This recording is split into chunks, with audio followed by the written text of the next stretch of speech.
Every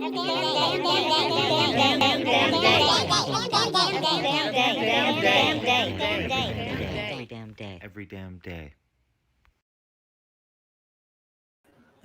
Hello, everyone. It's Jerry at the Fledge, and welcome to Season 2, Episode 32. We've got a month under our belt, and today we have our great friend Miraboy. You'll also know them as Ezra, and we are going to talk about music, art, top surgery, and all kinds of things today. How you doing, Ezra? I'm doing well. How are you? I am doing great. So let's start out with a little bit about you. Tell us about yourself and about your music and your art and that.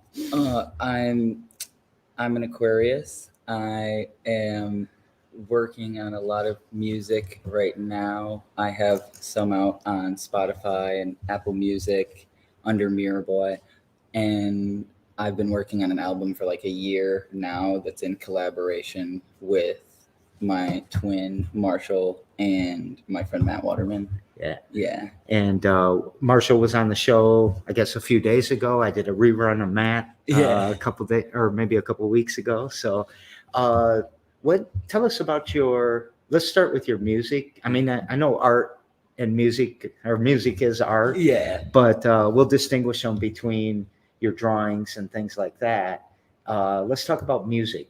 Tell us, what's your genre? I know you guys have trouble answering this question sometimes. I always refer to it as electronic erotica, but I think that it could also be fit into like an emo pop or synth pop, or new wave type of genre. But I always call it electronic erotica.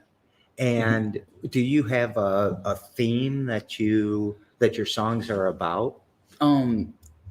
It's not that not every single song is necessarily under one theme, but I would say that a lot of the inspiration for what I write comes from my experience or the experiences of those around me, and usually like a lesson within that.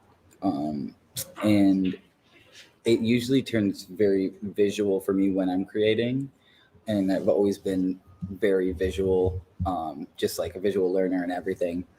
And it's very intense and psychedelic, you know? Yeah. What's your favorite part of creating that? Is it the beats and the sound behind it, or is it the lyrics, or is it both? I enjoy them kind of separately. I really do enjoy both, but my favorite part is usually probably like 80% of the way done, is like when I'm really starting to like feel the vibrations and frequencies line up to what I'm trying to get at. Yeah. And those will help, like they like will make me feel the same somatic feeling I'm trying to portray. And that's what I really just get excited about. When I get there, I'm like, oh, it's coming, you know? So do you have a journal of lyrics? I have a journal that I write lyrics in. Sometimes I write my lyrics in my Death Note. And I also do freestyles. It just depends. Like if I just have to get something off my chest, it's too hard for me to write it down sometimes. So I'll just record 1 to 10 takes. It just depends. Until you get it someplace you like it. Yeah. You said Death Notes? Yeah. What is that? Actually I have a Death Note shirt on. It's my favorite anime, and they have a notebook that's called the Death Note that's from the Shinigami realm, which is gods of death, and it falls into the human world, and a guy picks it up, and so then he can see Shinigamis once he's touched it, and once you write someone's name in it, they die. All right. So you want to go into an anime tangent here? I have not watched very many full because I've watched Death Note like 17 times. Let's switch to art for a second. Tell us about your art. And we don't have any visuals, so this is all going to be descriptive. Mm-hmm. My art, I've been drawing since I was 2 or 2.5. And I started, but my mom taught me how to draw a person really quick, and she's not an artist, but so it was just a really funny simple person. And I started to draw families a lot. Like I wanted to draw groups of boys that were the brothers, groups of girls that were the sisters, and then sometimes the parents, and sometimes they were orphans. Yeah. It gets weird. I don't know. There was always an orphan thing there. So, and over time, I just kept drawing, and I really just started to focus on drawing boys or like masculine figures, focusing on masculine features in like the boys in my class. And over time, my art teacher in high school had told me that when you're drawing a face without looking at a reference, you're drawing your own face. And I was like, I always draw boys. Like I only ever draw boys. And so I just thought that's so crazy. Like, then who am I drawing, you know? And then over time I realized that I think genuinely I was creating who I am. And that's like my favorite part about art is that it can create you, you know, and you can recreate yourself through it. See, I've always looked at your drawings, especially of the you draw a similar character every time as a reflection on you. Yeah. But it was cyclical, right? You're a reflection of that as well, right? That definitely, my drawings looked like me before I looked like me. That's like the thing. It's wild. Yeah, I witnessed that, so I agree with that. I've seen that, we watched that happen. Yeah. Right. And we learned from your twins episode last week that you're trans, right? I don't know that everybody knows that yet. Oh yeah. It's surprising to me when they don't. Yeah. But that's true. Well, you're such a good looking boy. I know. So manly. So we got a laugh track today, I guess. So let's get in. We call it the queer experience. You okay with that phrase? Let's get into the queer experience, but leading out of art and music first. Tell us about that. With like, I feel like for me, art and music were things that had helped me to hide in a way. Like I could hide behind headphones and then I don't have to be in the world anymore. And I don't have to think about the fact that I'm in the world uncomfortably. And I didn't know why I was so uncomfortable for a long time. And I had considered a lot of things. I even started looking into trans men specifically. I was looking at a lot of YouTube timelines of their transitions and just like educating myself on the topic for a long time before I even considered that could be something I relate to. And I was always like, I like almost relate to this. Like I almost feel the same way. And then whenever I found out, someone told me that they go by they, them pronouns. And I was like, what are you talking about? Like, I have no idea. And they were like, oh, it's called non-binary and stuff. And I was still like, I don't understand. And then like a week later on Tumblr, there was a list of different non-binary genders and it said androgynous, feminine / masculine. And I just loved how simple. And I love the word androgynous because I loved androgynous models. Female models that would do male modeling to me was so cool, you know? Yeah. And I had come out as pansexual about a month before I found out what non-binary is. And that was the first, when I came out, it was when I realized it wasn't, I was not like, I was 2 and I knew, never. And I thought that probably the girls I had crushes on I just thought we were great friends and I really cared about them, you know? Yeah. And I would never think that I had a crush on people usually. And so it's kind of bizarre just thinking back on it, but I came out as a lesbian 2 weeks later. And 2 weeks later I was like, no, I'm not binary. After a year and a half, I decided to go on testosterone in order to get my top surgery. And that's when I started identifying as trans and non-binary. And I had met a lot of people after that were like, I didn't know you could do that. And I was like, oh, I didn't even think about the fact that like maybe I can't. I don't know, you know? And I was like, I just don't care anymore. Like I was just coming into myself, and it just did not matter to me.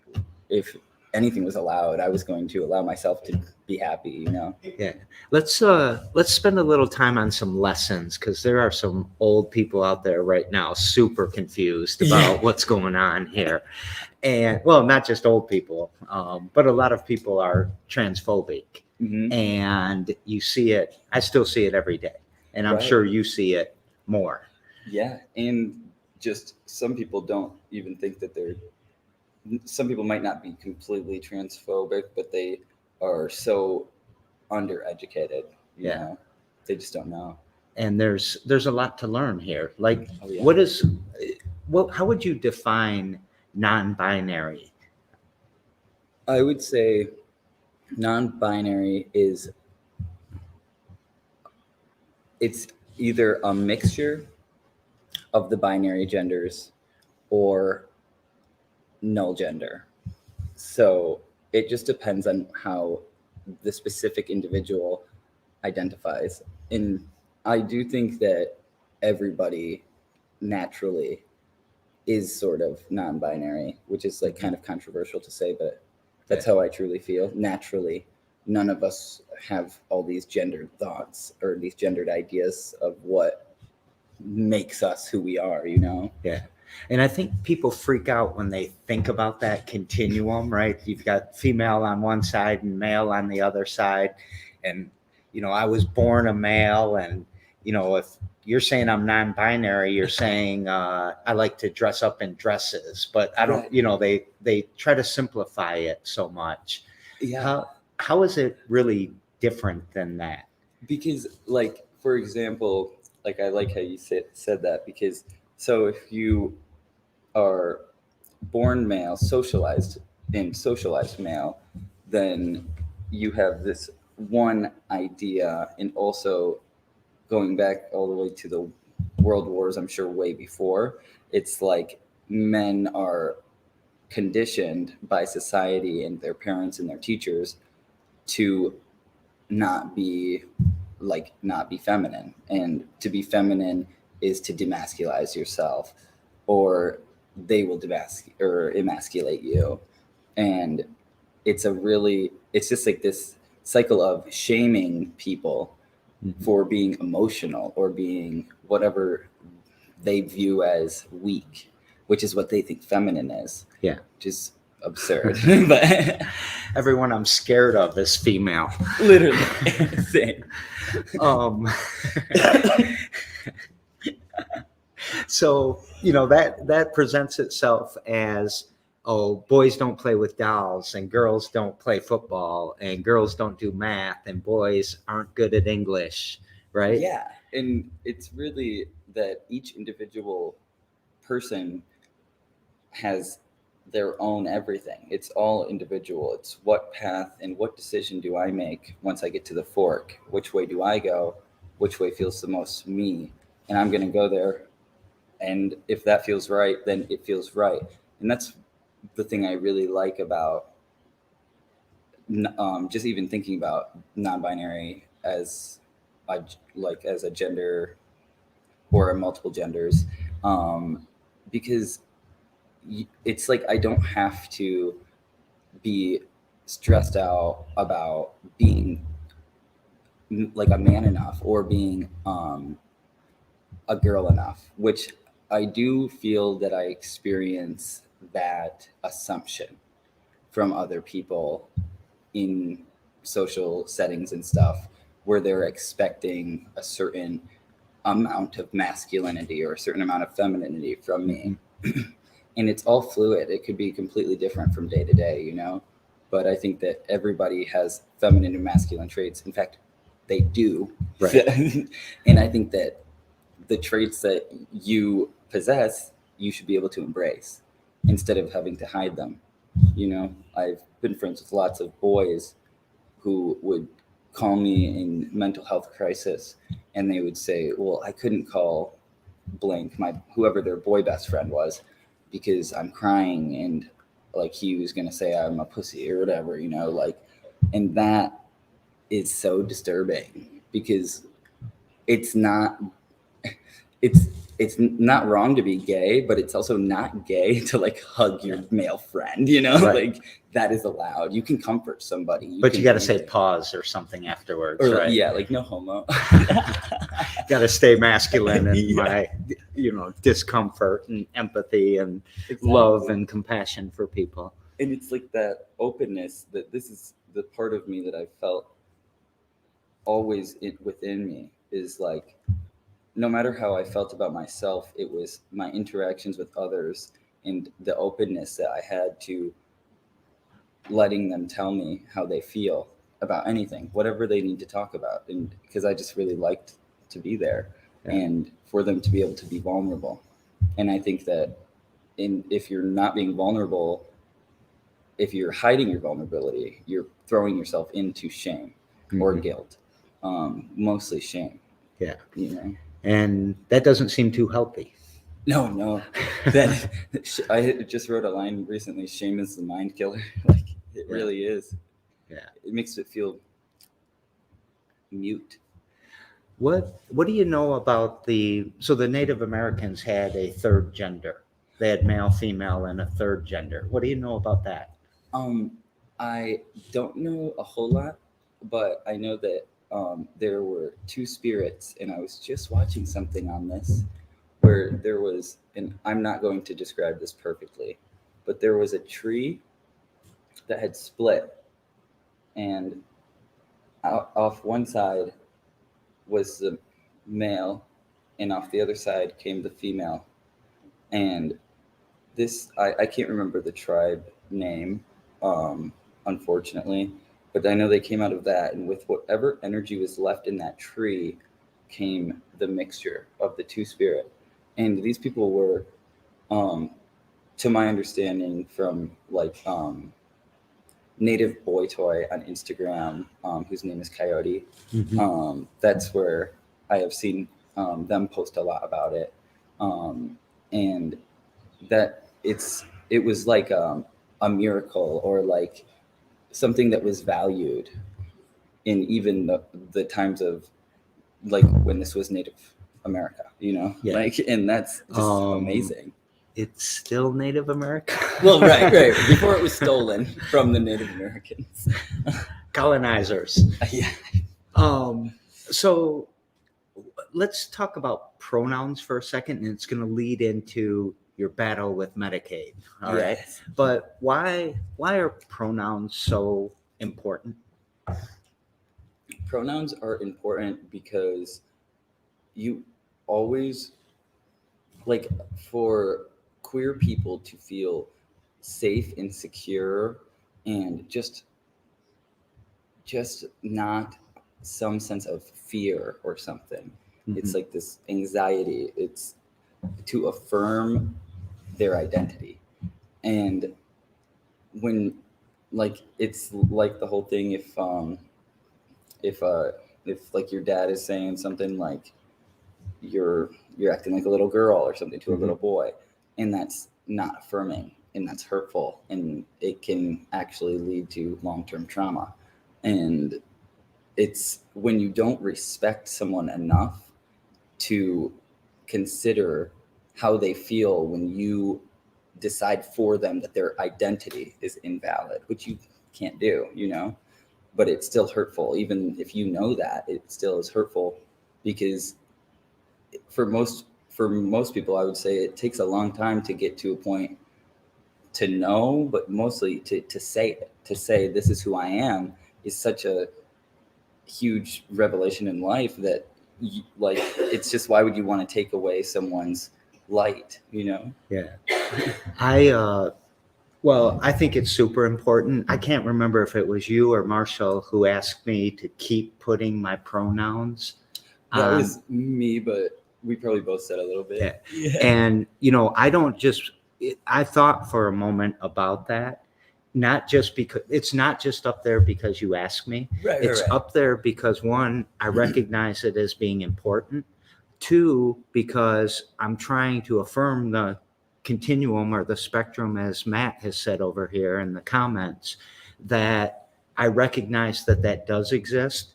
and we all fall in this spectrum some way. So to Yes. me, it's not just promoting, hey, be nice to my trans friends, but to start accepting we're an analytical society, right? Mhm. You were born with a penis, you're a boy. You're born with a vagina, you're a girl. And you see that every day on Facebook and all the other toxic places. But if we were less analytical and a little bit more systems thinkers and thinking about the overall system, we would realize that nothing is black or white, nothing is good or bad. Exactly. It is a continuum all over the place. And getting rid of the duality, God and the devil, Yes. would do a lot for our society. It creates the divisiveness that we have today. Yes. So to me, you are leading the pack, or this is one of the things leading into a more enlightened society. Exactly. And it's like, I like that you say, like, without the duality. And it's important, like for example, having them on your, like, Jerry Norris, he, him, it's important that even like someone who identifies as cis is putting that, because you're normalizing that for every person. It's not even just for trans people, it's not just for non-binary people, it's for anyone who feels, or it's for everyone, because we all have pronouns that we prefer, and it's okay no matter what ones you decide. And it's a way to also put into people's minds that you should ask, or when you introduce yourself, I should say, I'm Ezra and I use they them pronouns. In that will give someone else the opportunity to say, oh, well, I'm so and so and I use so and so, Yeah. That also makes me think when people think about trans and they think about homosexuality or whatever is in the spectrum here, they immediately go to sex, right? Yes. And that's not really what percentage of this is about sex, right. Also, I think that is a ridiculous argument, because there have always been intersex people. So how do we explain this then? How do we explain when someone is born with a uterus but no vaginal canal? Or whatever, there's a million different ways you could be intersex, but how do we explain why that happens? And it's like, these people have their genitals mutilated at birth and then could never be told. So that's something I think about too. It's just, first of all, whatever is putting us here, mm-hmm. It agrees, and it doesn't want the duality. It doesn't want it to matter, and it's all one thing. We all are. I might be talking about something different. I'm Okay. talking about intercourse. I'm talking like, did you trans to male because you wanted to have sex with girls? Oh, Was that your motive? No, like I could have done that as a lesbian, but I think that there is affirming things I think there's affirming acts for certain people, but really, because as a trans person, no, that's not true. You won't have the same experience as a cis person for the most part, especially if you are in a space where you can be yourself and safely be yourself. But it's about the communication between people, And so I do think it's funny that people think things like that, because it's really, with anyone, gay, straight, or whatever, or trans or cis, with sex, it is about communication, and it is about listening and noticing that person's reactions, and how their body and your body feel good are going to be different, and it's all about communicating with each other and learning together, Yeah. And so I think that for me, having my gender affirmed outside, just in my life, not just in sex, then that is what helped me be comfortable to even want to have sex with anyone, because I'm not afraid, I'm not ashamed in the same way. Okay. Or I'll find someone that will accept my body, which can be healing. that's the best part about the queer experience, probably, is the understanding between the two, which makes you want to make someone feel special and beautiful. It's about love. It's not about sex. Yeah, exactly. So here, I don't know if this is a personal question. Which bathroom do you use? Oh, I like this question, actually. So it really depends, and my answer isn't going to be very Aquarius. But for the most part, I will use the men's restroom. And it's bizarre because I would never, ever, ever choose that. I would never choose to use the men's restroom. If I go to a bar, I will only use the women's, because bar bathrooms can just be hit. But you probably are going to a safe bar, right? It's Yeah. already. Well, the one we go to, it's just urinals and stall bathrooms. But like even at Target or something, I truly would prefer to go into the women's restroom. But my thought process is always, I don't want to make the women or girls in there uncomfortable. Like I'm gonna walk in there and be like, what the hell? Right. Well, I went to a bar with Raven once, and I went into the girls' bathroom with her, and everyone was like, whoa, whoa, whoa. And we both were just like, I'm gay. And everyone was like, okay. But, the argument, I don't want them looking at me. I've what the hell I've never gone like that. Like, in the girls' bathroom, I'm gonna have to be looking through a stall or something. It's gonna be very noticeable. I'm going to be arrested. It's just crazy to me what people will assume people are trans for or something. Like this is what makes someone trans is a sadistic thing or something, and it's like it's all about someone just wanting to heal. Yeah, that's it. So we got to pick up the pace a little bit. I said earlier we would be talking about top surgery and kind of your battle with Medicaid. Yeah. Let's jump right into, first of all, what top surgery is, just so make sure everybody knows, and then why it's so important for people. So top surgery, there's a few different procedures, but top surgery is a double mastectomy with chest masculinization, and nipple grafts for those who want it. But the importance of top surgery to me is that is what my gender affirming procedure would be. So for gender affirming procedures, the importance of them is that someone does not live in the world wanting thinking about these affirming surgeries for no reason, first of all.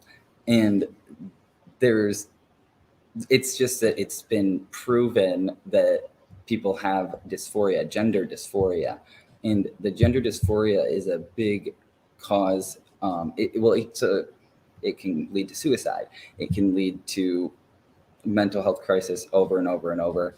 And the longer that someone is stuck in that uncomfortable state, the more their nervous system is going to be affected, and the more their mental health will be affected by that. And so it's basically, the importance is having these people have a long and healthy life. And it's just like with any other medical necessity, it's not cosmetic. I feel a constant sense, for me personally, I'm not saying all trans people, for me personally, my dysphoria is so bad that I feel a constant sense of embarrassment. And even though it doesn't take over everything, I can still be okay and stuff like that. In certain days, it will be a lot harder because I can't think of other things besides the way I'm sitting and how I look, how I'm moving, and what's being able to be seen by other people, even if it's nothing. To me, it's like body dysmorphia mixed. So right. It's like, I think that everything is a lot more inflated, Yeah. And it's pretty much for people to just it's just for people to feel secure. Yeah. So do you mind if I ask you, why can't, so for those on that are listening in audio, I cannot look at you and see breasts. Yeah. Right? Why can't I? Well, it's because, first of all, because I've lost a lot of weight since transitioning, and so the fat is hanging lower, so I have a good illusion going on. But for the most part, I usually use trans tape, and I used to use a binder, but I prefer tape. And so I will tape my chest, and so you like pull it over, you tape it around kind of, and it's not supposed to go under your armpits, but it's like on the sides, so your arms are kind of covering it, and it will appear to be a flat chest. And the issue with that is just that I'm so happy that they have these, by the way, that they have binders and that are somewhat accessible at least, and somewhat accessible trans tape, and the different options that are safe that people can use. But it's not, I mean, it's never going to feel the same as you would feel naturally waking up that way, not having to have any compression to make it harder for me to breathe, so if I have a show and I have to put tape on, it actually makes it a lot harder for me to sing and do the things that I love to in the way I want to, or to catch my breath while I'm dancing or whatever. And so that's like, it's basically a whole illusion. That's kind of the cool thing about transitioning, I think, is learning how to morph your body to everyone else. And you're having a bit of a battle. We're running long, but let's go a little more. Mm-hmm. You're having a bit of a battle with getting your insurer to pay for this. Yes. And I've been on McLaren Medicaid for 6 years, and I've sent to McLaren, I've sent at least 4 to 5 letters for top surgery alone. And there's always just so many issues with it. And I had sent a letter to PHP before I was kicked off my parents' insurance. And that was denied as well. And it's just always denied or sent back. It needs to be revised. It needs to be more specific. I don't think I can fucking get more specific than all of these letters. But they pay for this. People have successfully done this, right? Apparently. I just found out for the first time this year, a few months ago, after sending in my letter, finally, which is usually like a 6-month process to get a therapist, get them to know you, get them to have the letter sent. Mm-hmm. And then I call to check on my letter, and then they tell me that, well, you need 2 letters because you're on McLaren Medicaid. I've never been told this. That's something that's irritating. They don't tell you what you actually have to do in order for them to cover it. Mm. And it's like this lack of communication, and that's irritating. Do you think that probably comes from a transphobic mentality? Because there's people out there right now freaking out. What do I have to pay for this for? This isn't important. This isn't whatever. They're not even like that. They learn that in school, Right. It's like if you're okay with the people and the trans people in your community essentially not making it, then that's what you're asking for, essentially, is what I would say. Like, I know that's extreme, but that really is what it comes down to, is that like these people have been trapped inside something, or for lack of a better word, I know that some people don't feel that way, but there are people that do. And that's why it's important that tax dollars go to this or whatever, like it's because, so would you rather have all of these people dead? And if you would, do not watch. Like, it's just, don't watch. Don't I watch. was going to be sarcastic, but so do you mind if I tell you, like, I've got a bump on my arm. Can I relate it to what you said? Because it's sort of important for me to express this. Today, while you were talking and you talked about that anxiety, it immediately made me, I've got this bump on my arm that's at first I thought was like a tumor, and it's just fatty tissue there. But if I don't wear my hoodie, people will look at that, and it makes me so damn anxious. And this is just a little harmless bump on my arm. It's not Yeah. as big as what you're talking about. But that anxiety I feel, if it were as big as what you're talking about, Yeah. I would be writing a lot of songs and doing a lot of art to hide my discomfort. Exactly. And I like that example. I mean, it's not the 'cause it's same also thing. very I know visible, that. though, because like Yeah. if you sit and that, I mean, it makes sense because it's like having any part of you that the eye is drawn to. And I think of looking at yourself in the mirror, and the thing that your eye is immediately drawn to is usually what you hate the most. You know, it's like you have to look. You almost have to look. I have to accept the reality that it's there, which is a lot of dissociation can go on with trans people, maybe with the bump on your arm, I'm not sure. But like, I don't like that, it. It makes me anxious. I know that. It's that like not wanting, it's that wanting to hide feeling, Yeah. like wanting to Constantly. cover the- That's my new the- habit, is Yeah. sitting like that, covering it up. So let's wrap this up, if that's okay with you. Yeah. What is something that an individual listening or watching could do to support the trans community, the non-binary community better? I think, honestly, like when you see people posting like indigenous trans person in need of housing, or trans person in need of funds for surgery or anything, please donate. If you have nothing, please share it everywhere. Please help these people, because these people, this is a something that I don't think anybody wants to do. Nobody wants to be on the internet making these fundraisers Right. for all this money. It's because they are not going to have the access to it. And that's the only reason. And it's because they either don't have insurance or the insurance keeps denying them. And that is the reality. I mean, I'm 25. I know 16-year-olds with top surgery right now, Yeah. It's like, it's from state to state, it's different. And it's just, please do anything you can. Be a listening ear.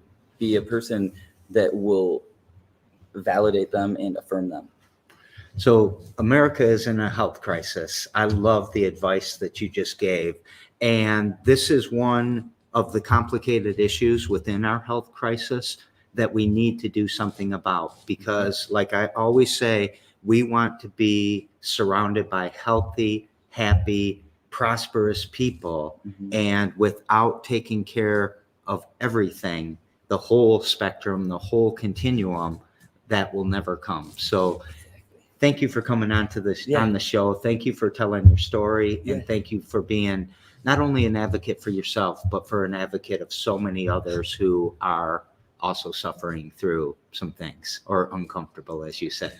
Love you very much, I love you. Ezra. Love all of you out there, and we will talk to you tomorrow.